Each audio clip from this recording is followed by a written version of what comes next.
Olá! Começa agora mais um Minha Escola na TV. O Enem começa nesse fim de semana.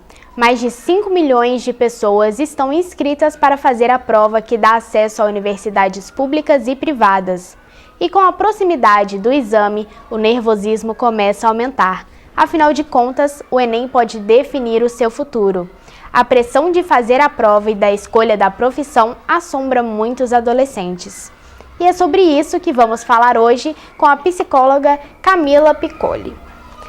Oi Camila, obrigada por estar aqui hoje. Obrigada Cauã, mais um programa.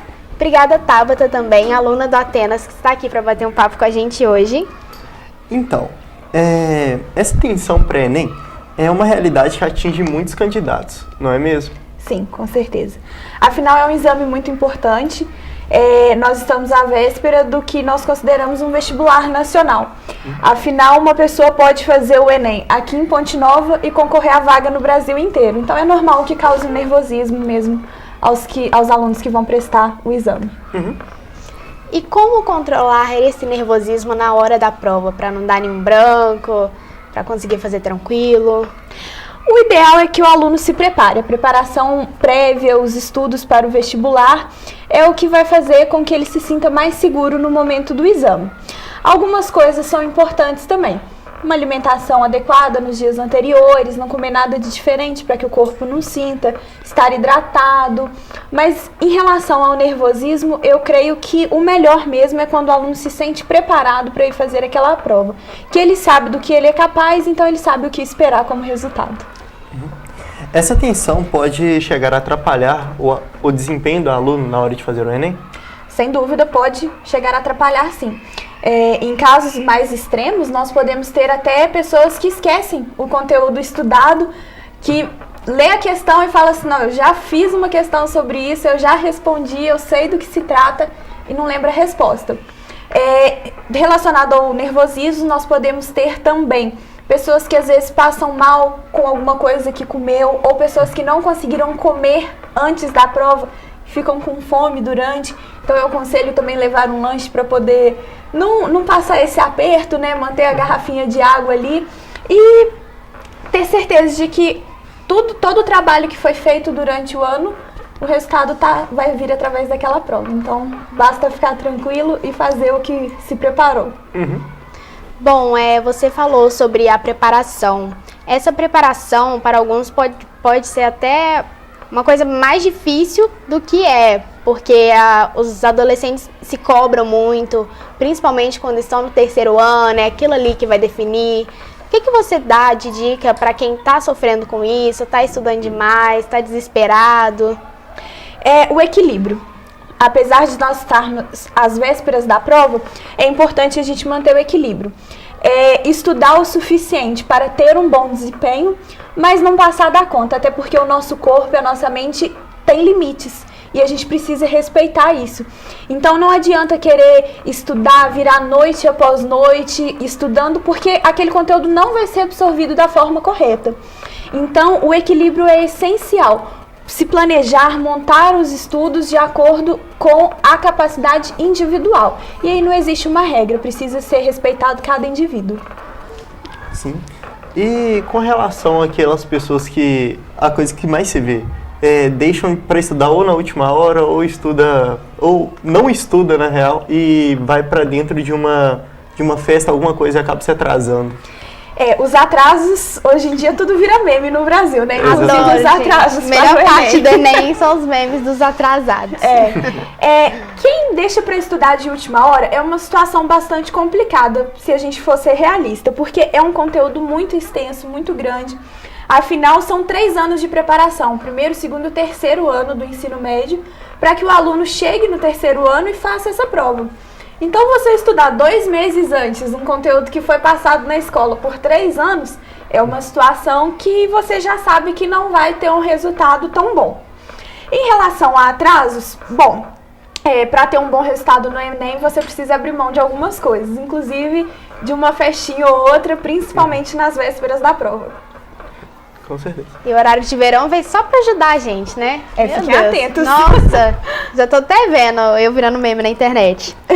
Bom, como eu acabei de falar, eu vou fazer a prova do Enem, mas eu tô no primeiro ano. Me disseram o ano inteiro, professores falaram na sala, eles sempre pregam muito pra gente fazer no primeiro, no segundo, pra treinar. Você acha importante esse treinamento? Acho, eu acredito que é válido o treinamento, afinal é uma prova. Você fazer a prova nos anos anteriores serve como um teste e é uma coisa que inclusive pode ajudar para que na hora que essa prova realmente for válida, você não fique tão ansiosa, não fique tão nervosa pro seu desempenho, né? Porque na verdade não é um mistério. Você vai chegar, vai sentar, vai ler, vai responder, vai passar a resposta limpo e vai entregar. O negócio mesmo é que a ansiedade ela vem antes daquilo que a gente não conhece. Ainda mais para uma prova tão importante quanto essa. Entre os jovens de 17 e 18 anos, é comum aquela famosa pressão imposta pelos pais. Que a prova do Enem futuramente vai decidir a profissão deles. Sim. Como é uma escolha muito importante, você acha que isso atrapalha, acaba dando uma pressão no jovem na hora de escolher, ou na hora de fazer a própria prova? Com certeza. A influência dos pais, quando eu faço as palestras de orientação profissional, de escolha profissional, eu falo muito dessa questão da pressão dos pais. Até porque todo pai quer um bom resultado, um bom futuro para os filhos. Então, eles acabam exercendo uma pressão, mesmo que não por vontade própria, não de propósito. Então, eu acho que o ideal é que os pais ofereçam ajuda, proporcionem condições de que os filhos se preparem bem, mas também os deixem à vontade e entendam suas necessidades. Algumas pessoas, isso a gente tem que levar ao individualismo mesmo, algumas pessoas gostam de ter alguém ali em cima, outras trabalham melhor quando se organizam sozinhas. Então eu acho que os pais eles precisam entender o ritmo do filho e respeitar as escolhas também, porque não adianta você ter aptidão para uma coisa e os seus pais quererem que você faça outra completamente diferente. Exatamente. E sobre a aptidão para algumas coisas, você acha que existe realmente uma profissão para cada um, que a pessoa nasceu para fazer aquilo? É uma pergunta complicada, assim, porque muitas pessoas procuram até testes para que informem uma resposta exata. Eu acho que o ideal nesse momento é o autoconhecimento. É a pessoa entender o que ela gosta e o que ela quer e como que isso casa com uma profissão. Não acho que existe uma resposta certa, acho que as pessoas podem se dar bem em mais de uma área, mais de uma profissão. Eu acho que o importante nesse momento é você realmente fazer alguma coisa que você goste. Mesmo que, às vezes, assim, sua aptidão, suas habilidades não sejam voltadas para uma profissão, a sua profissão deve ser algo que você gosta, porque assim as chances de você fazer aquilo bem aumentam muito. E, voltando na pergunta anterior, como os pais podem influenciar a vida do jovem para que eles façam, meio que ajude ele a fazer essa prova e a decidir o seu futuro sem que ele sofra tanta pressão? A pressão, ela vai existir, tanto vindo dos pais, quanto vindo das escolas, dos amigos. Isso é uma coisa que eu acho difícil não existir. Eu acho que a forma de amenizar isso, dos pais colaborarem, é respeitando, entendendo que talvez um pai que não tenha feito uma faculdade e que sempre sonhou em fazer, talvez o filho dele não tenha o mesmo sonho. Então, por mais que você ache que aquilo é o melhor para o seu filho, talvez não naquele molde em que você esperou, né? É importante casar as opiniões, mas é importante também que haja o diálogo. Eu acho que o diálogo entre os pais e os filhos é o mais importante. A coisa mais comum de se ver é um pai que se formou em direitos falando, meu filho vai seguir a mim. Às vezes você tem aí um pai e uma mãe advogada e quando a mãe fica grávida já fala assim, não, esse aqui é nosso futuro advogado. E às vezes a aptidão, o gosto vai por outro caminho. Então é importante você dar subsídio para aquela pessoa, para aquele aluno poder escolher o que ele realmente gosta.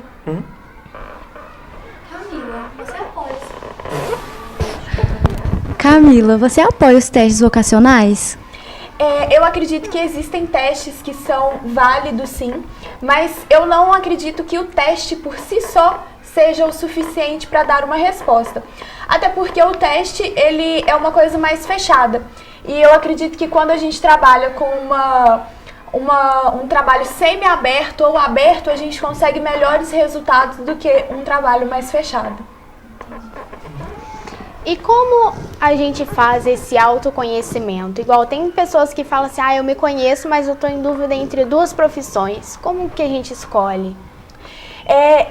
Eu costumo dizer para os alunos que dificilmente você vai ter 100% de certeza. A gente não costuma ter isso em nada na vida, Verdade. né? Porque sempre tem ali uma duvidazinha, um momento em que você se questiona.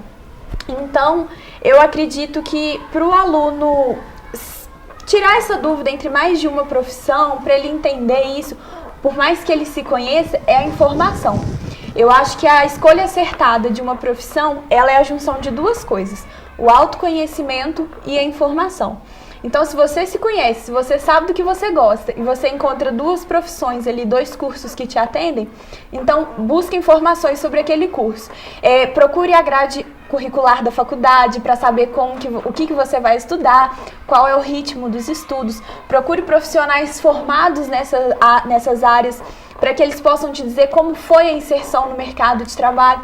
Porque a gente vê muito jovens que falam assim, eu quero ter essa vida, eu quero trabalhar dessa forma, mas a inserção no mercado de trabalho, às vezes é diferente do que quando você já tem 5, 10 anos de formado.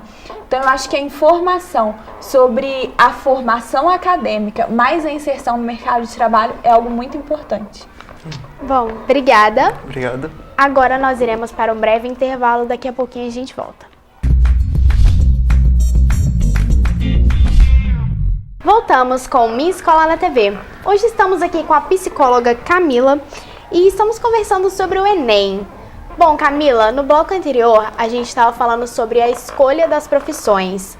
O que você acha que define a escolha de uma profissão? É uma coisa que a pessoa dá melhor, ou que ela sempre sonhou, ou que os pais falam que ela tem que ser, e aí coloca na cabeça que a pessoa vai ter que ser? Pode ser um pouquinho de tudo isso e pode ser uma coisa só. Tem pessoas que me relatam que sonharam desde criança, que seguiriam aquela profissão e realmente se deram bem naquilo. Tem outras pessoas que viram os pais tendo um bom desempenho profissional, atuando dentro da sua área e se apaixonaram. Outros, às vezes, são influenciados por professores, que também são pessoas que têm muita participação nessa escolha. Então, pode ser um conjunto de fatores, pode ter um pouquinho de cada coisa, quanto pode ser uma coisa só, isso vai de cada indivíduo. Camila, conta pra gente um pouquinho sobre o seu trabalho. Bom, eu sou psicóloga. Na faculdade eu já comecei a atuar na área de orientação profissional, sempre gostei muito da área de educação e hoje eu tenho a oportunidade de trabalhar tanto com grupos de alunos, tanto com palestras, mas também com orientações individuais na área de orientação profissional, mas também trabalho com consultório na área clínica. Bom, e conta pra gente sobre essas palestras que você faz. Você vai nas escolas? Sim, eu costumo oferecer esse trabalho para as escolas, para as turmas de terceiro ano, de segundo ano também. O segundo ano ele também já vem com uma cabeça pensando no vestibular, porque é no ano seguinte, né? Então eu costumo oferecer esse trabalho para as escolas, a palestra, e a partir dali eu vejo que muitos alunos me procuram, pois a palestra esclarece algumas coisas e mostra que eles podem pedir uma ajuda profissional, podem procurar uma ajuda profissional especializada. E falando em escolas, qual é o papel da escola nessas escolhas? Essencial. Eu acho que principalmente de preparação acadêmica para o vestibular, né? São muitas matérias e a escola tem um papel principal nisso, de ensinar e de corrigir relacionado ao conhecimento acadêmico. Mas a escola também pode oferecer uma ajuda especializada, que seria o que eu faço em parceria com algumas escolas, né? Que é oferecer informação, é a palestra, é ter um psicólogo, um profissional da área que possa contribuir para uma escolha profissional mais acertada. Bom, a gente está aqui falando sobre o Enem, Também existem outras formas de ingressar na faculdade, como os vestibulares seriados. Você acha que fazer uma prova a cada ano no ensino médio isso pode diminuir a atenção do aluno? Pode ser que sim. Eu vejo que alguns alunos preferem esse método, pois ali você está sendo cobrado, digamos que de 1/3 da matéria por vez.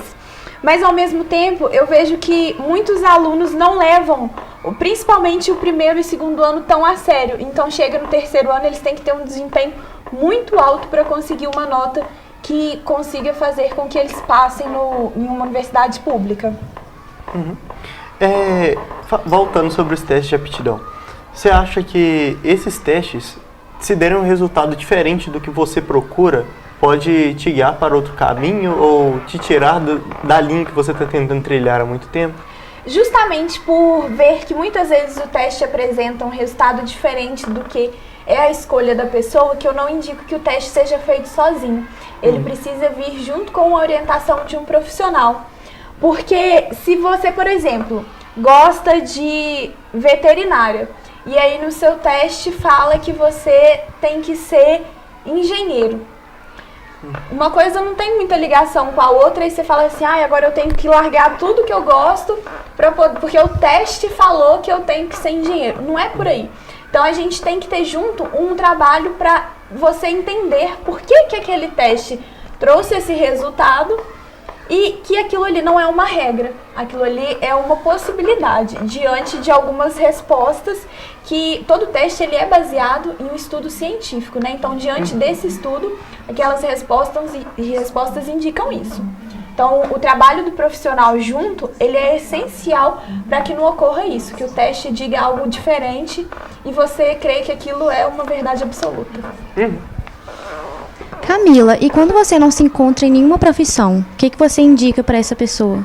Então, hoje em dia a gente tem uma cultura muito forte de que saiu do ensino médio tem que fazer um curso superior. E é uma possibilidade que eu acho muito boa, mas não é uma regra. Tem pessoas que não querem fazer uma faculdade. A gente tem a possibilidade também de cursos técnicos, de carreira militar. Então, eu acredito que todas as possibilidades precisam ser analisadas pelo indivíduo para ver se o vestibular é aquilo que ele realmente quer. E uma coisa muito importante da gente ressaltar é que você fazer um curso não indica que você necessariamente vai trabalhar com aquilo que o curso te preparou. Por exemplo, dentro da psicologia, a maior preparação das faculdades é para que o psicólogo saia pronto para atuar no consultório. Mas, na verdade, pode atuar em hospitais, em escola, pode atuar em empresas. Então, talvez você não se encontre naquilo que você conhece de mais amplo da profissão. Mas existem outras possibilidades. E aí entra a importância do autoconhecimento, de você saber o que você gosta e casar isso com as características de uma profissão. Pode falar. Hoje em dia, eu vejo muita gente falando que você tem que formar aos 18, entrar numa faculdade logo que sair do ensino médio, fazer um curso superior, passar 5 anos, 5, 6, 7 anos da sua vida ali estudando, já ir direto para um mestrado, para um doutorado, ter um emprego bom depois. O que você acha disso, de ter um tempo definido? Você acha que cada um tem seu tempo, cada um tem uma história, ou você acha que tem que ser tudo no tempo mais breve possível para não perder tempo depois? Não existe regra, mais uma vez isso é importante. Só que realmente quando você é mais novo, que você está ali nos seus 17, 18, 19, a maioria dos alunos nessa faixa etária, eles vão ter o apoio da família para estudarem, para ingressarem numa universidade. Se você não faz a faculdade naquele tempo e resolve fazer às vezes com os 30 anos, 30 e poucos, talvez você já trabalhe, então você vai ter que largar uma renda fixa para poder se dedicar a um curso e talvez você não tenha mais o apoio da sua família, porque a dinâmica familiar muda muito com o tempo.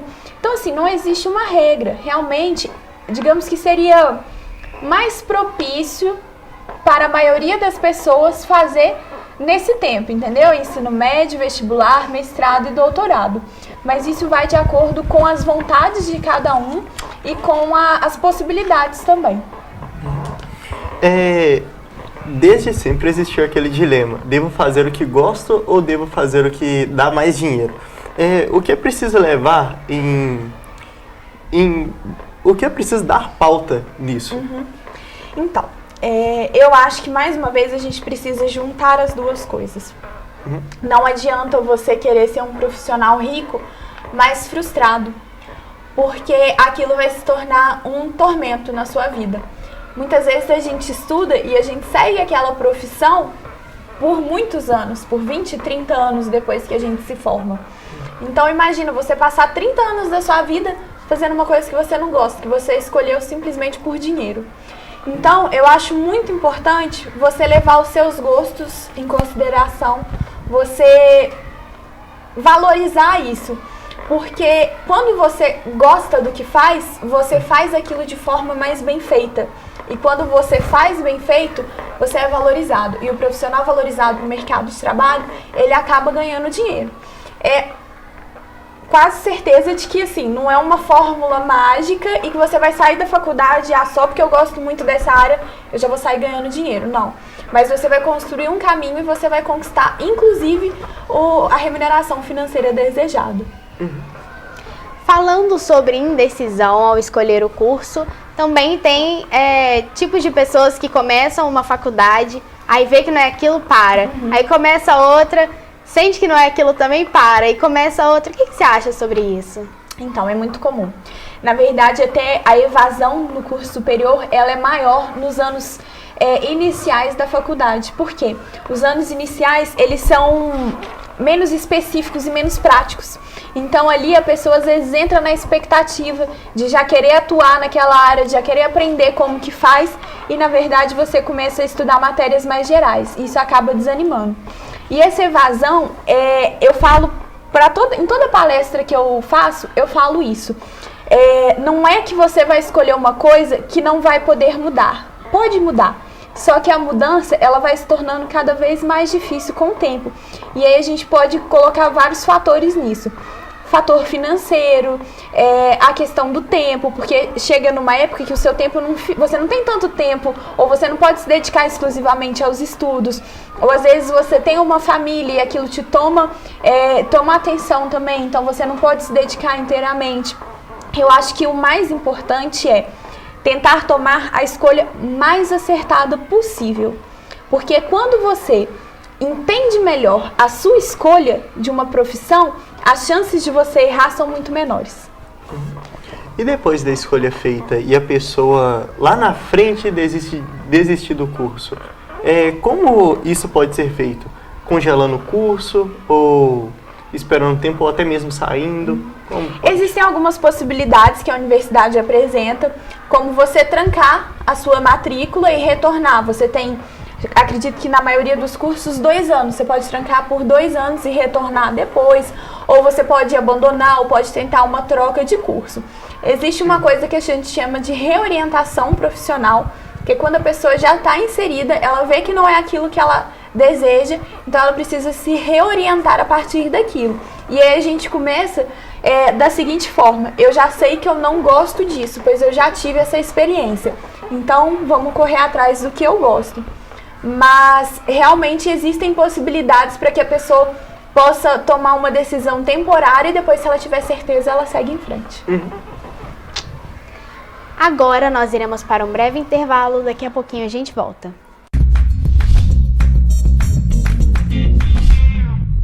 Voltamos com Minha Escola na TV. Hoje estamos aqui com a Camila, ela é psicóloga e estamos conversando sobre o Enem, esse exame tão importante que define o futuro, assim, de vários jovens brasileiros. Bom, voltando ao assunto do mercado de trabalho. Sim. Quando uma pessoa escolhe um curso que ela gosta, ela se identifica, ela tá fazendo o que ela gosta, forma, chega na hora de arrumar um emprego, não consegue. Aí ela fala assim: ai meu Deus, estudei tanto pra não conseguir, tanto, né? Fiz um negócio que eu gostei pra não conseguir o emprego. Isso acontece muito? Acontece sim. Eu acho que é muito importante você, durante o curso, e às vezes até mesmo antes, quando você está se preparando para a prova, você conhecer o mercado de trabalho daquela profissão.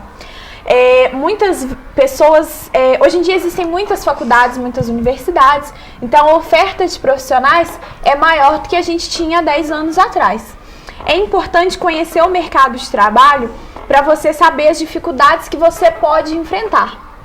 Que você entende que para uma profissão, talvez aquela cidade não seja o melhor lugar para se atuar. Então você deve procurar uma região que tenha uma oferta maior da que você está ou do que você queira ir. Uma coisa que é muito interessante é a inovação. Quando surgem ideias inovadoras, as pessoas costumam abraçar isso. Então, se você tem uma ideia bacana, estude sobre aquilo, leve aquilo à frente, porque é uma chance de você se inserir no mercado de trabalho de forma mais efetiva.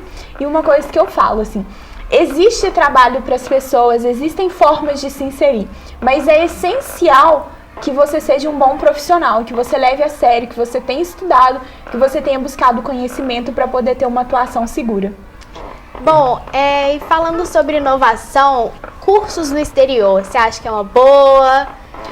Acho que sim, acho que são ideias muito interessantes, existem algumas possibilidades. Tanto fazer a faculdade fora do país, por exemplo, Portugal, existem o convênio com algumas universidades que aceitam inclusive a nota do Enem para você entrar nas universidades, algumas universidades de Portugal. Você pode procurar um intercâmbio durante o curso. Algumas universidades têm mais ofertas de vagas para intercâmbio do que outras, mas existem muitas possibilidades. Algumas fundações, algumas instituições privadas financiam intercâmbio para alguns alunos também. Mas uma coisa que eu vejo que é basicamente uma regra: conseguem vagas de intercâmbio aqueles alunos que se destacam na graduação, que têm boas notas, que são interessados e que buscam sempre o conhecimento. Até porque é uma coisa que não é ofertada para 100% dos alunos. Então é necessário que você tenha um bom desempenho acadêmico. E nem sempre o resultado do Enem são agradáveis, vamos falar assim. Na maioria dos casos não é, vamos falar. E como funcionaria para a frustração diminuir um pouco, vamos falar dessa forma? Realmente pode acontecer de você se preparar para a prova e chegar lá o resultado não ser o que você espera. Às vezes isso é resultado de uma ansiedade muito grande, de um estresse muito grande. Então é importante que você se prepare ao máximo. E se acontecer de você não ter o resultado esperado, eu brinco que Enem é igual carnaval, todo ano tem. Então se prepare melhor no ano seguinte, tanto academicamente, de estudar mais, quanto psicologicamente, que você se prepare, porque a preparação psicológica ela faz parte da preparação para o Enem. E você acha que cursinhos para Enem integrados com a escola normal que você já estuda ajuda ou deixa mais cansativo? Tem gente que acha mais cansativo. Então, eu acredito que ajudam sim. É óbvio que se um aluno se sente esgotado com aquela rotina muito pesada, isso precisa ser revisto. Mas entra muito no que a gente já falou aqui. É preciso respeitar os limites. Então não adianta você querer estudar na escola, fazer um cursinho, fazer mais não sei o que, e aí você não ter tempo para poder estudar, para se dedicar, para descansar e para ter momentos de lazer. Então, as horas de estudo, elas precisam estar dentro de casa também. Não basta você frequentar aulas. Você precisa se dedicar em casa, você precisa ter tempo para isso. Então, é uma metodologia válida, eu acredito que muito válida, mas é importante que o aluno tenha tempo para se dedicar aos estudos em casa. E como faria nesse caso para manter os estudos em casa sem deixar de lado suas horas de lazer? Você tem algumas dicas? Eu acredito que o principal em relação a isso é planejamento. O aluno ele precisa se planejar, precisa ter organização em relação ao tempo. Vamos colocar que você comece a se planejar ali em fevereiro, quando as aulas começam. Você tem praticamente que o ano inteiro para poder estudar as matérias. A própria escola, ela já traz um andamento, uma ordem de estudos que você pode seguir através das matérias que são dadas na escola. Você precisa planejar as suas horas de estudo para que aquilo possa render bem. Precisa respeitar que os alunos às vezes querem deixar de dormir para poder estudar. Às vezes, aquele tempo que você está deixando de dormir, o seu corpo está deixando de absorver, de guardar o que você já estudou. Então, dormir é importante, dormir cedo, acordar cedo, ter uma rotina de sono. E eu falo que faz parte do planejamento de estudos também o ambiente de estudos, isso é muito importante. Eu aconselho, por mais que algumas pessoas falem que conseguem estudar na cama, no sofá, eu aconselho estudar numa mesa, uma cadeira confortável, ter sempre uma garrafinha de água, um biscoitinho ali do lado para não ter que ficar levantando o tempo inteiro. Um ambiente claro, arejado e que não faça muito barulho. Hoje em dia a gente tem até aqueles protetores que eliminam um pouco o som ambiente para que a pessoa possa se concentrar mais no que ela está fazendo. Eu particularmente pego um livro, começo a ler sentado, consigo render ele normalmente. Se eu deito, eu durmo. Pois é, agora tem gente que fala, não, eu consigo estudar com música, com fone de ouvido, no sofá, na cama. Tudo bem, pode até conseguir, mas eu garanto que os resultados seriam melhores se a pessoa tivesse um ambiente de estudos adequado. Tem um estudo que eu tinha visto não faz muito tempo, sobre uma pesquisa que estavam fazendo. Colocaram um cara para correr numa esteira, vendo televisão e escutando música, e mediram a atividade cerebral dele. Foi muito menor o rendimento em cada um dos exercícios do que focado em uma coisa só. Existem vários estudos que comprovam isso. Um estudo muito interessante também é comprovado que a música clássica ela pode contribuir para o rendimento acadêmico, você escutando música clássica. Mas eu duvido que as pessoas coloquem música clássica no fone de ouvido, colocam outras coisas. E aí você ficar escutando o cantor ali, falando uma coisa, você lendo outra, a cabeça começa a viajar. Então, é melhor focar no que você está fazendo mesmo. Só em aula de pintura e desenho que eu ponho música clássica para escutar. Dentro de casa para te inspirar, né? Camila, na sua visão, você acha que na semana anterior do Enem, você acha que os alunos devem estudar muito ou você acha que eles devem dar prioridade para o lazer? Então, mais uma vez eu prezo pelo equilíbrio. Não adianta você querer achar que você vai tirar o atraso de um ano de estudos em uma semana. Isso não vai acontecer. Eu costumo indicar que o planejamento de estudos ele vá até um mês antes do Enem, para que esse último mês fique para revisar algumas coisas que não estão muito frescas na memória, fórmulas, coisas prontas. E na semana anterior, se você começa a querer estudar demais, você vai acabar perdendo a linha daquilo e vai ficar muito ansioso. Se você deixa de estudar de tudo também, aí na hora da prova você esquece aquela fórmula, você fala assim, poxa, essa semana eu podia ter estudado um pouquinho, que eu podia ter visto isso e estava lembrando. Então, eu acho que é indicado você respeitar ainda mais os limites do corpo, descansar bastante, dormir cedo, alimentar bem. E nessa semana anterior, não corra atrás do prejuízo, porque você não vai conseguir absorver tanta coisa em tão pouco tempo. Geralmente, um dia antes do Enem dá pra ver esses dois extremos, quem estuda demais e quem não estuda nada. Igual no começo do programa que a gente citou, o povo que vai pra balada de noite e o povo que fica em casa estudando demais. Pois é, vamos manter o equilíbrio. Então, quer fazer alguma coisa de lazer no dia anterior, saia com a família, saia com os amigos, mas volte cedo para casa. Não coma coisas que você não está acostumado a comer para não correr o risco de passar mal. Mas também não precisa ficar ali vidrado nos estudos no dia anterior. Reserva o dia anterior para descansar, para dormir bem, para assistir um filme, uma série, fazer um programa diferente. Bom, você já tinha comentado sobre os alunos que deixam para recuperar tudo que eles não estudaram no resto do ensino médio no terceiro ano. Fala assim, não, terceiro ano agora eu vou sossegar que tem Enem. Você acha válido você ter uma base, um fundamento do primeiro e do segundo ano também? Sem dúvida, é uma coisa muito importante. Mas se o aluno ele vai entrar no terceiro ano, ele não tem aquilo bem fixado. Hoje em dia, muitos colégios usam o terceiro ano como um revisional. Então, eles abordam um pouquinho de todas as matérias para justamente ter essa preparação para o Enem.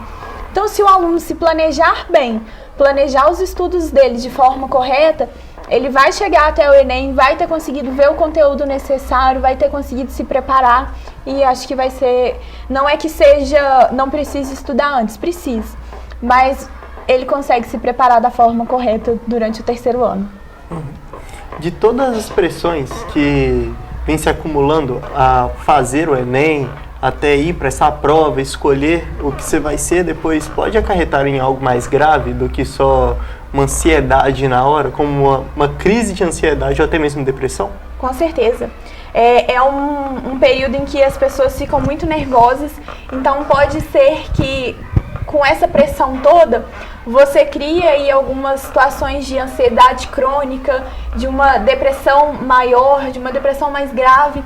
Então é importante que a preparação para o Enem ou para o vestibular, para concursos de forma geral, ela não se limite à preparação acadêmica. A preparação psicológica faz parte disso. Eu aconselho para quem esteja nesse quadro de ansiedade, quem não esteja se sentindo bem em relação a isso, procure uma ajuda profissional, um psicólogo. Agora nós iremos para um intervalo, daqui a pouquinho a gente volta.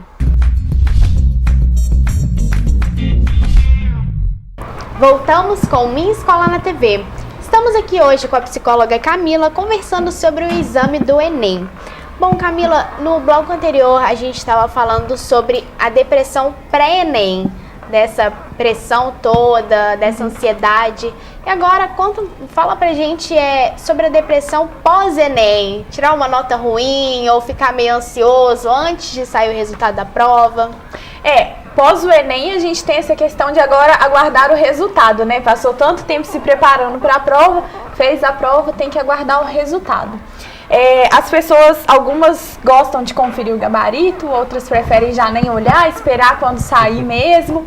Então é importante que você não se culpe antes de saber o resultado, porque às vezes o aluno pode achar que ele não foi tão bem e quando sai o resultado ele realmente pode ter ido bem. Tem uma outra coisa que causa muita ansiedade, que é a correção da redação, porque é uma coisa que não tem como se preparar além da escrita, né? Você não sabe o tema previamente, você é pego meio que de surpresa ali no momento em que você vê a prova e depois fica aquela coisa, será que eu vou bem na redação, que eu não vou? Então, assim, tudo isso é relacionado à preparação mesmo. Mas depois que fizer a prova, eu aconselho a relaxar. Agora a prova já foi, então espera o resultado, fiquem tranquilos. Caso não dê certo, você volta a se preparar no ano seguinte. E caso o aluno tenha sido mal, tenha se saído mal na prova por causa da ansiedade em si, alguma coisa do gênero, como trabalhar em cima dessa pessoa para que ela não entre num caso grave de depressão? Caso esse prejuízo tenha sido tão grande a ponto de atrapalhar o desempenho e essa pessoa não conseguiu ingressar no curso que ela deseja, a minha indicação é realmente procurar ajuda profissional. Porque às vezes a pressão em cima daquilo é tão grande e a pessoa se cobra tanto, porque às vezes a pressão vem da gente mesmo. Então a cobrança é tão grande que a pessoa não consegue manejar tantas situações, porque é um período de muitos acontecimentos e aí a procura da ajuda profissional eu acho que é o mais importante para ajudar a lidar com essa situação. E se os pais perceberem que os filhos estão com algum desses problemas, uma ansiedade, eles devem procurar um profissional? Sim, eu aconselho que procurem um psicólogo que vai fazer uma avaliação da situação, vai conversar tanto com os pais para ter essa percepção, quanto com o próprio aluno, né, com o estudante.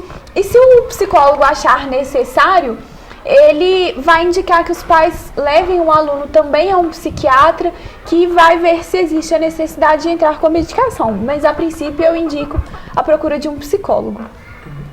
E a dica de materiais que se deve levar no Enem? São dicas mais práticas relacionadas à prova, né? É importante lembrar das regras, ler lá direitinho o local em que você vai fazer a prova, chegar com 1 hora de antecedência, lembrar da caneta correta para poder levar na prova, né? Que precisa ser o corpo transparente, lembrar de levar os documentos, porque eu já vi, quando eu fiz Enem, eu vi uma pessoa sendo retirada da sala porque não estava com o documento correto, e aí a pessoa perdeu, só pôde voltar para o Enem no ano seguinte. Então, assim, se tiver alguma coisa errada, infelizmente a pessoa perde a prova nesse ano. Então, só no ano que vem. Se prepare, que dá tempo ainda. Bastante. E suas dicas para o que levar na hora do Enem para comer? Bom, eu particularmente sempre gostei de levar alguma coisa para comer, porque são muitas horas de prova e você acaba saindo de casa às vezes com 1 hora de antecedência, 1 hora e meia, até 2 ou mais em cidades maiores. Então, eu acredito que não é uma dica assim de exatamente o que levar, mas a gente prestar atenção de você não levar, às vezes assim, um biscoito muito barulhento que vai atrapalhar o seu colega. Não levar uma embalagem que possa fazer muito barulho, nada que possa incomodar tanto a você mesmo quanto a pessoa que está fazendo, porque aí eu acho que é o momento de você se colocar no lugar do outro. Você gostaria que alguém te atrapalhasse dessa forma? Não, então vamos pensar no coletivo. E de maneira nutricional? Aí eu acho que vai de cada pessoa mesmo. Não adianta eu virar e falar assim, leve uma banana, uma maçã, se você não come fruta, né? Então eu acho que vai, assim... normalmente os pais estão ali sempre orientando em relação à alimentação, vão saber orientar bem nessa questão também. Então, também tem aquilo da ansiedade que acaba dando aquele famoso branco na hora que você está fazendo a prova. Tem como controlar isso? Então, depois que o branco já deu, dificilmente, porque a pessoa ali, eu vejo assim que depois que ela já está nervosa, já deu o branco, o negócio vai virando uma bola de neve, vai aumentando, aumentando, aumentando. Então, eu acho que o melhor nesses casos é se preparar antes. E aceitar algumas coisas também. Afinal, a gente não controla tudo. Então, chegou lá, sentou para fazer a prova, é agora. O que eu sei, eu sei. O que eu não sei, infelizmente, você não vai ter uma fórmula mágica para poder resolver. Então é se preparar e colocar em prática o que sabe. A maior parte de vídeos explicativos que eu já vi falando sobre isso em si do branco, falam que é a música, tipo, quando você esquece da coisa é porque você está pensando numa música na hora, ou na letra de alguma música, ou está lembrando de alguma coisa que aconteceu muito agora que está ligada a isso. Isso acontece de fato. Eu não sei se a gente pode colocar a culpa disso numa música, mas uma coisa que eu aconselho para de repente a pessoa tentar lembrar se, eu esqueci essa fórmula. Hoje em dia os professores, eles são muito assim, dedicados em relação aos alunos guardarem o que é necessário decorar. Então tenta lembrar às vezes de uma brincadeira que seu professor fez na sala de aula, que todo mundo riu, o que ele disse, para ver se você consegue retomar aquele conteúdo. E é realmente assim, eu tô aqui com a cabeça numa música, não sai a música da minha cabeça, o que eu vou fazer na hora da prova? Gente, calma, para e começa de novo. Não vai deixando a coisa tomar conta, o nervosismo tomar conta de você. Se acalme, para, lê de novo quantas vezes for necessário para poder focar naquilo ali. Bom, Camila, você falou isso de ler, reler, se não entendeu, ler de novo, mas a gente tem um problema, o tempo. Sim. Como é que a gente consegue conciliar ler, interpretar e o tempo? Bom, eu acho que isso vai... Quando, por exemplo, você disse que está no primeiro ano e vai fazer a prova. Então, você acaba treinando para quando chegar o momento em que essa prova vai ser válida para você, você vai estar mais preparada para essa questão da leitura, da interpretação. Quando o aluno ele se prepara de forma eficiente para a prova, as escolas elas aplicam simulados para que ele faça uma prova parecida com o próprio exame. Então, eu acredito que essa preparação vai ajudar nessa questão da leitura, da interpretação, porque isso é treino. Quando você já está acostumado a ler muito, a interpretar muitas questões, aquilo já vai acontecendo de forma mais rápida.